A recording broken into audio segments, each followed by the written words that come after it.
Bien, vamos a ver ahora las lesiones del pie. ¿Ya? Vamos a trabajar pie ahora. En el pie tenemos que recordar primero lo más importante, los huesos del pie. Cómo se forman los huesos del pie? Entonces, para eso un pequeño recordar. ¿Ya? Un esquema nada más. Esta es la tibia, debajo de la tibia está el astrágalo, ¿no? Es el astrágalo. Luego, debajo del astrágalo, ¿quién está? El calcáneo, que es un hueso bastante grande. Entonces, esta es la parte posterior y esta es la parte anterior. Tibia, astrágalo, calcáneo. Por delante del calcáneo tenemos un poquito más grande.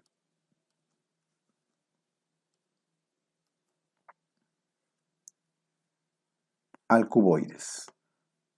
A un costadito, no está encima, ¿eh? Si eso ya está al costado, para otro lado. Es el navicular o escafoides y por delante van las cuñas, sus respectivas cuñas. Cuña 1, cuña 2, cuña 3. Por delante, estos ya corresponden a los huesos del tarso, ¿no? Tarso. Son 7 huesitos: astrágalo, calcáneo, cuboides, navicular, cuña 1, cuña 2 y cuña 3. Por delante vienen ya los metatarsianos. Primer metatarsiano, segundo metatarsiano con cada cuña, ¿no? Tercer metatarsiano, cuarto y quinto metatarsianos.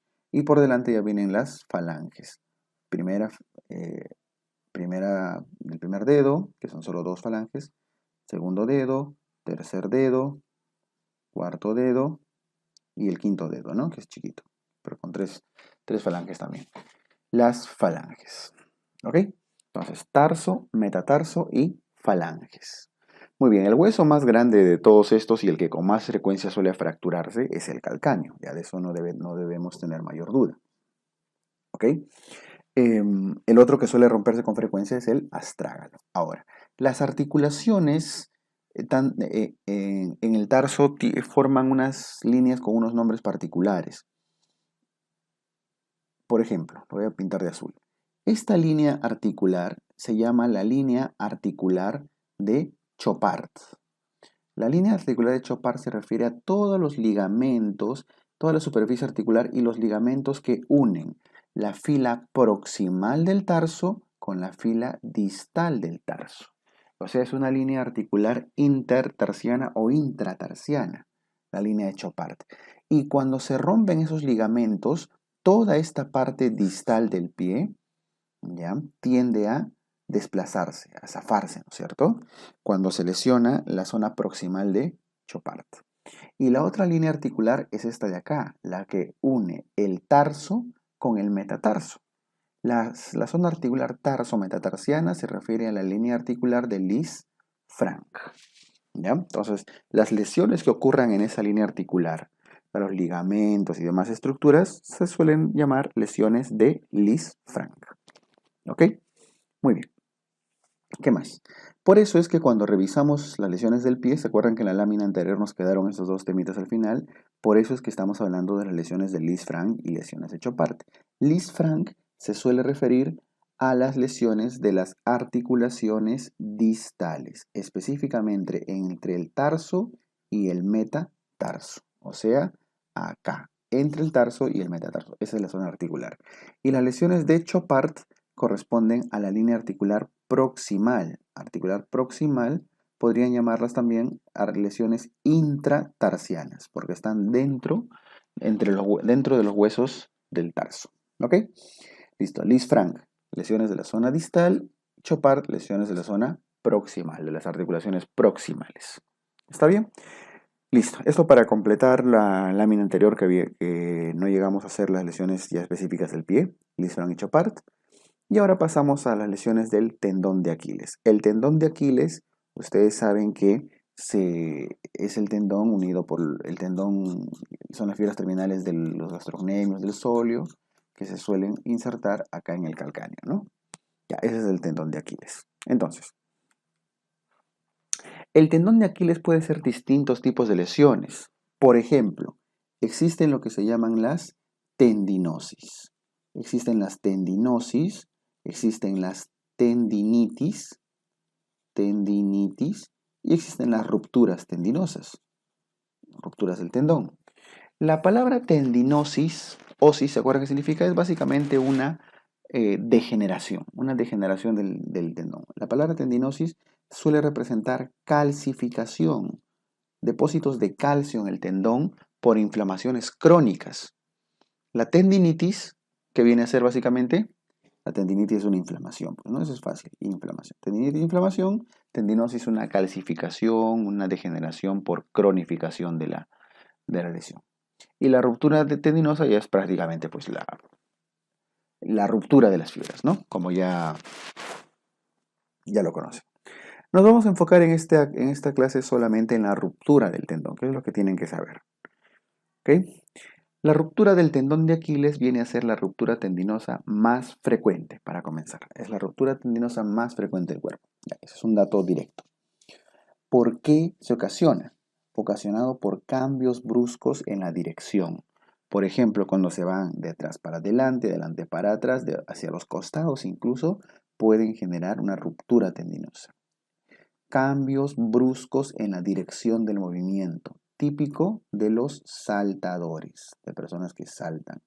Saltadores, ¿cierto? Saltan bruscamente de un momento a otro y se rompen el tendón. ¿Ya? Ahora, por supuesto que esto está influenciado por, voy a poner acá, factores de riesgo, por ejemplo, la laxitud, la debilidad de los tejidos, el déficit de colágeno, el no calentar bien apropiadamente antes de no ejercitar los músculos antes de una prueba, etc. ¿Ya? Pero la causa es el cambio de dirección brusca. Clínica, como en casi todas las lesiones traumáticas que hemos tenido hasta ahora, de dolor, deformidad y disfunción. D. El primer dolor se refiere al signo de la pedrada. O sea, el dolor se describe así, signo de la pedrada. ¿Ya? Es como cuando les tiran un golpe directo, ¿no? O sea, agudo. Signo de la pedrada, signo del palazo también le llaman. Describe eso, un dolor bastante puntiforme, agudo. La deformidad se define o se describe como el signo del hachazo. El signo del hachazo, que es el hundimiento que estamos viendo acá, ¿no? En la zona aquiliana. Listo, signo de la pedrada, signo del hachazo para la deformidad, y la disfunción se valora con la imposibilidad para la flexión plantar, maniobra de Thompson, que es estas dos imágenes que estamos viendo acá abajo. Normalmente, cuando el tendón está bien, ven que estimulan la pantorrilla, los gastrocnemios, y por reflejo, hay este movimiento, una flexión hacia la zona de la planta, flexión plantar. Pero cuando el tendón está roto, cuando está roto acá, por más que estimulen los músculos posteriores, no va a haber movimiento. Si es que hay movimiento, se llama Thompson negativo, negativo ruptura. Y si es que no hay movimiento, se llama Thompson positivo, positivo a ruptura de tendón de Aquiles. Entonces, lo que valoramos acá es la posibilidad de flexión plantar, ¿no?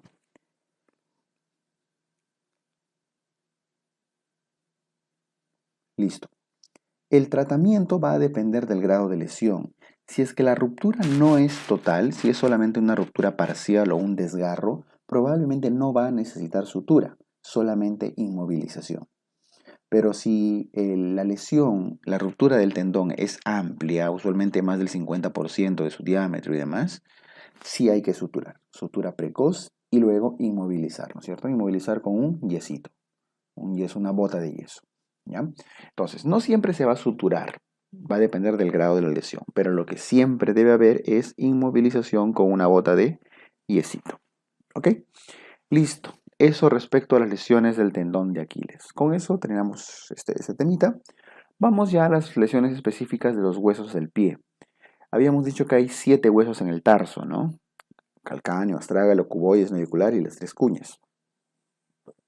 Nos interesan 2 de ellos, la fractura del calcáneo y la fractura del astrágalo.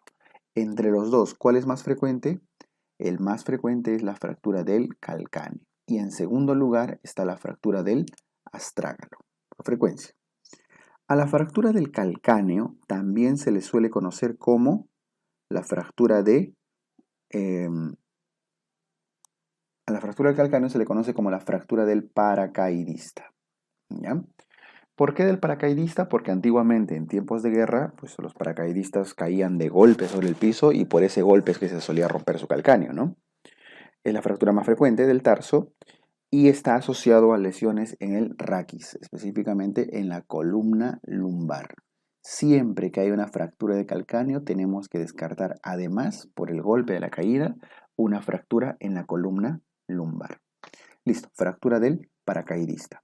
Otra fractura frecuente en el pie es la fractura del astrágalo, que se llama la fractura del aviador. ¿Ya? ¿Por qué del aviador? Porque antiguamente los aviadores tenían que pisar el freno del avión, ¿no? Entonces el freno, entonces el pie, ¿ya? Y el piloto tenía que pisar con fuerza el freno para poder detener el avión, ¿sí? Entonces, cuanto más fuerte presionaba al freno, el pie hacía mayor dorsiflexión, porque la pierna se angulaba mucho más, ¿no? Por la intensidad de la pisada. Dorsiflexión. Cuanto más dorsiflexión hace, más presión, por esas presiones que se solía romper el astrágalo, ¿ya?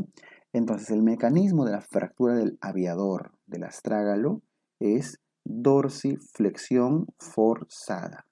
En cambio, arriba la del paracaidista no era un movimiento, era simplemente caída sobre el pie. Entonces, caída sobre el pie, calcáneo, y por presión, por dorsiflexión forzada y alta presión, suele ser lesiones del astrágalo. Normalmente se suelen fracturar a nivel de su cuello, ¿no? ¿Qué pasa cuando se rompe se fractura un hueso a nivel del cuello? Puede generar necrosis avascular, igual que en el escafoides, igual que en el cuello de fémur. ¿Listo? Entonces, calcáneo paracaidista, astrágalo aviador. No olviden que ambas, como son lesiones intraarticulares y muy delicadas porque tienen que soportar todo el peso del pie, ambas casi siempre son quirúrgicas. Por eso en las fotos de ejemplo están viendo diferentes, tipos de cirugía, ¿no? Tanto para el astrágalo como el calcáneo arriba. Muy bien. Acuérdense los sinónimos y a qué está asociado la fractura del calcáneo, a las lesiones de la columna lumbar. Y las fracturas de los metatarsianos. Algunas de ellas, ¿no? Las más importantes. Por ejemplo, empezamos con, voy a rayarlos, con la base del primer metatarsiano y la base del quinto metatarsiano.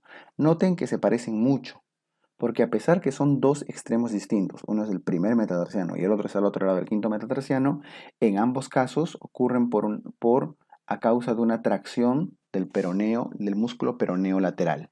Solo que en un caso es del peroneo lateral largo y en el otro caso es del peroneo lateral corto. ¿Ya? ¿A qué se refiere esto? Voy a usar esta imagen. Los músculos peroneos son dos músculos que están recorriendo por este lado, ¿no? Por la parte externa. Los dos peroneos. ¿Ya? Que cuando llegan a la zona del tobillo, giran en dirección al pie. Uno de ellos, el más corto, es el que justamente va hacia acá, hacia la zona del quinto dedo, a la base del quinto dedo. Ese es el peroneo lateral corto. Pero el otro tiene que irse hacia el otro lado, cruzar todo el pie e insertarse en la base del primer metatarsiano. Es el peroneo lateral largo. Entonces el peroneo lateral largo va a la base del primer metatarsiano y el peroneo lateral corto a la base del quinto metatarsiano. ¿Ya? Por eso, la fractura de la base del primer metatarsiano está relacionado con este músculo que lo tracciona y lo arranca, peroneo lateral largo. Y la fractura de la base del quinto metatarsiano está asociado a la tracción por el peroneo lateral corto. ¿Ok?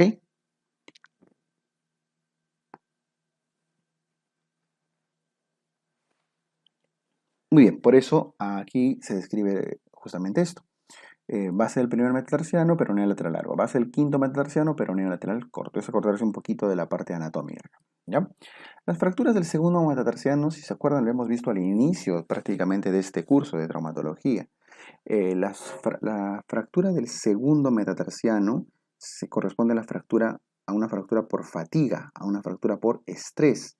Es lo que se conoce como la fractura del recluta. Es esta fractura de acá, ¿no? Estas lesiones que dañan la cabeza, cuello del segundo metatarsiano en los soldados. Y la fractura de la diáfisis del quinto metatarsiano se describe como la fractura de Jones, que ahí lo están viendo con flechita amarilla, ¿ya? La diáfisis del quinto metatarsiano. Listo, son algunas de las lesiones metatarsianas, así como había Bennett, Rolando, del boxeador y esto en la mano. Estas son algunas de las más frecuentes en el pie, ¿ya? Las lesiones de los metatarsianos. Y finalmente, el espolón calcáneo, solamente deben recordar, pues, obviamente en qué hueso ocurre en el calcáneo, ¿no? Es una hiperproliferación de hueso a manera de pico del oro. ¿Se acuerdan el signo del pico del oro? En la radiografía, ¿no? Cómo se ve puntiagudo ese huesito, ¿ya? Usualmente ocurre por procesos inflamatorios en la planta del pie que generan, alteran el desarrollo y generan una hiperproliferación de tejido óseo en forma puntiforme. Y eso, ya saben que al pisar duele, ¿no? El manejo de esto es principalmente ortopédico, o sea, usar plantillas con su huequito, su picaroncito, para que pisen sobre un huequito y no tenga contacto con partes blandas. Y de ser necesario puede pasar por tratamiento, por infiltración de corticoides para favorecer la resorción ósea. Y finalmente una medida muy extrema y a veces que puede complicar más las cosas es la cirugía. Entonces, manejo ortopédico y si no, infiltración de corticoides y si no, la cirugía. Totalmente cuestionable la cirugía acá, ¿no? Porque finalmente va a intentar proliferar y va a aumentar más la proliferación del huesito. Listo. Con eso terminamos prácticamente todas las lesiones del miembro inferior, ¿ya? Eh, Nos queda solo ya para terminar el curso la parte de ortopedia, un poco de hablar de osteomielitis y tumores, que lo vamos a hacer en los dos siguientes videos. Muy bien, chicos, con eso terminamos miembro inferior. Muchas gracias.